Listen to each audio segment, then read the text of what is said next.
Sunny Hostin, her husband accused of committing federal insurance fraud in a lawsuit. Okay, now let's read this. Sunny Hostin, a prominent co-host on The View, has found herself at the center of a staggering controversy that has captivated public attention and sparked intense debate. Her husband, Emmanuel Hostin, an orthopedic surgeon, has been named in a lawsuit accusing him of federal insurance fraud, part of what is being described as one of New York's largest RICO cases ever filed. The allegations are severe. The lawsuit claims Emmanuel knowingly provided fraudulent medical and healthcare services, including unnecessary arthroscopic surgeries, in exchange for kickbacks and compensation. He is one of nearly 200 defendants in a case that involves a staggering $450 million, a figure so colossal it evokes comparisons to infamous financial scandals like those orchestrated by Bernie Madoff. The accusations paint a picture of a sophisticated scheme targeting insurance companies covering taxi, Uber, and Lyft drivers, exploiting New York's 1974 no-fault laws to perpetrate widespread fraud. This scandal has thrust Sunny Hostin into an uncomfortable spotlight, challenging the public persona she has carefully cultivated over years on The View.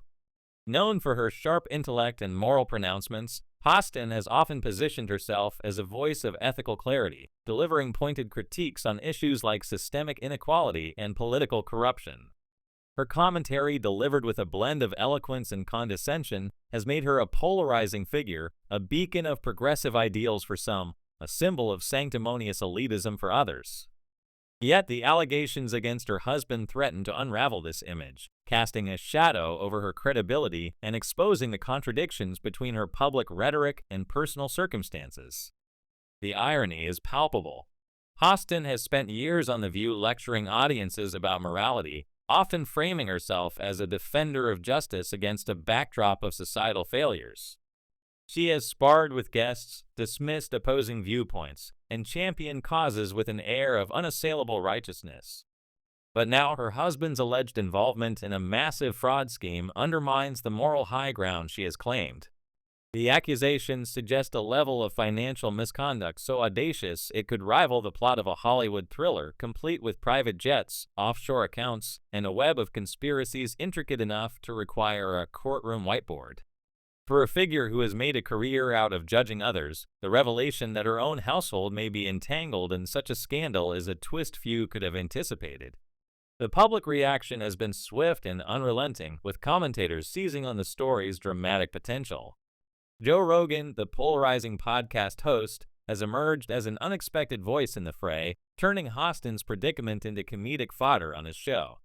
Rogan, known for his eclectic mix of humor, skepticism, and unfiltered takes, didn't hold back. With a grin and a mic, he dissected the scandal with the glee of a stand-up comedian handed a perfect punchline. His commentary cut through the polished veneer of daytime television, framing Hostin's situation as a cautionary tale about the perils of unchecked hubris. Rogan's quips, delivered with his signature blend of irreverence and insight, highlighted the absurdity of Hostin's position, a moral crusader sharing a bank account with a man accused of orchestrating a financial scheme of epic proportions. Rogan's involvement underscores a broader cultural divide. While The View operates within a tightly curated ideological bubble, Rogan's podcast thrives on its rejection of mainstream narratives. His platform, a chaotic blend of intellectual discourse and conspiracy-laden rants, resonates with audiences skeptical of traditional media. The contrast between the two couldn't be starker. The View, with its glossy production and scripted hot takes, feels like a relic of a bygone era, while Rogan's raw, unpolished style captures the zeitgeist of a distrustful public. As The View's hosts tiptoe around the scandal, Rogan leans in, amplifying the story's absurdity and cementing his reputation as a truth-teller in the eyes of his fans. The silence from Hostin's co-hosts on The View is deafening. Whoopi Goldberg, Joy Behar, and the rest of the panel have avoided addressing the allegations, a stark departure from their usual eagerness to weigh in on controversies. This reticence speaks volumes. The View has built its brand on spirited debates and unapologetic opinions, yet when faced with a scandal involving one of their own, the hosts have opted for damage control over transparency. The absence of even a sly remark or sympathetic nod suggests a calculated effort to protect the show's image, even as the story dominates headlines. For a program that thrives on drama, this collective mute button feels like a betrayal of its own ethos. Critics argue that this silence reflects more than just loyalty, it's fear. The View has weathered its share of controversies, from Meghan McCain's on-air meltdowns to Behr's polarizing quips, but the scale of this scandal is unprecedented. A $450 million RICO case isn't just a legal headache, it's a reputational landmine. The charges, with their connotations of organized crime and systemic corruption, evoke images of mob trials and federal sting operations. If Emmanuel Hostin is found guilty, the fallout could extend beyond his personal finances, implicating the couple's shared assets and lifestyle. The Hamptons vacation home, the designer wardrobe, the carefully curated image of success, all could be at risk, reduced to exhibits in a federal investigation. Hostin's defenders, including her husband's attorney, Daniel Twice, have pushed back against the allegations, dismissing the lawsuit as a desperate ploy by a struggling insurance carrier. Twice argues that the case is an attempt to intimidate doctors and restrict healthcare access, framing Emmanuel as a victim of corporate overreach. This defense resonates with a broader narrative about the challenges faced by medical professionals, who often navigate a labyrinthine system of insurance reimbursements and bureaucratic red tape. Hostin herself has alluded to these struggles, citing her husband's efforts to provide care to uninsured patients and his battles with insurers to secure payment for his work. For some, this context complicates the narrative, casting Emmanuel as a well-intentioned physician caught in a flawed system rather than a mastermind of fraud. Yet this argument struggles to gain traction against the weight of the accusations. The lawsuit's scope, 200 defendants, $450 million, allegations of unnecessary surgeries, suggests a level of coordination and intent that goes beyond mere administrative disputes. The RICO framework, typically reserved for organized crime, implies a conspiracy of significant scale, with Emmanuel allegedly at its center. For Hostin, the optics are disastrous. Her public persona, built on intellectual rigor and ethical superiority, clashes jarringly with the image of a woman linked to such a scandal.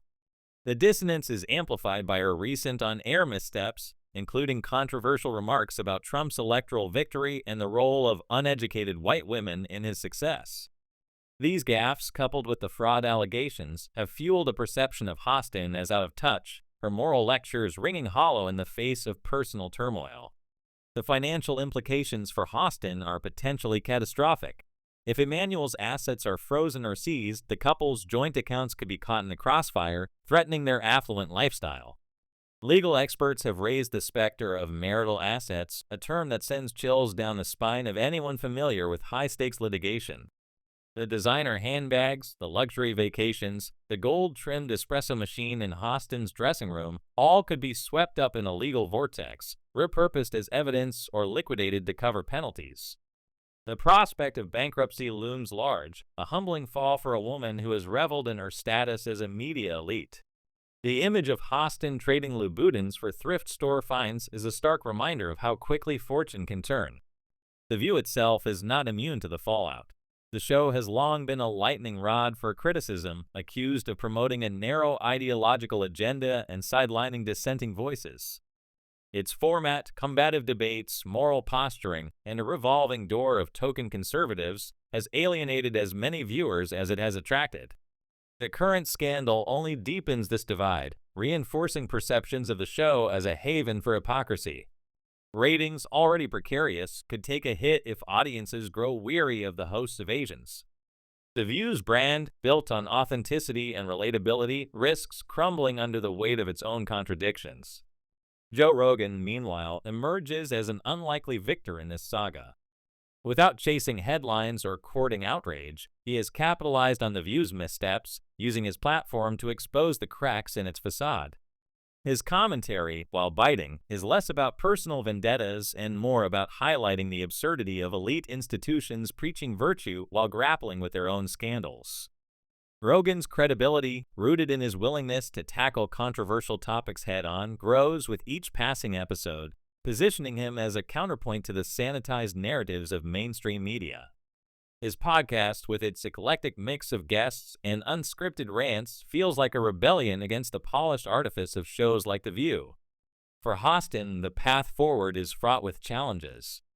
The legal battle will likely drag on, each court filing and headline chipping away at her public image. Her co-host's silence, while strategic, may not shield her from scrutiny as audiences demand accountability from a show that has made transparency its calling card. Hostin's ability to navigate this crisis will depend on her willingness to confront the allegations head-on, perhaps through a candid on-air discussion or a carefully crafted statement. Yet the risk of further backlash looms large, as any misstep could amplify the narrative of hypocrisy that already surrounds her.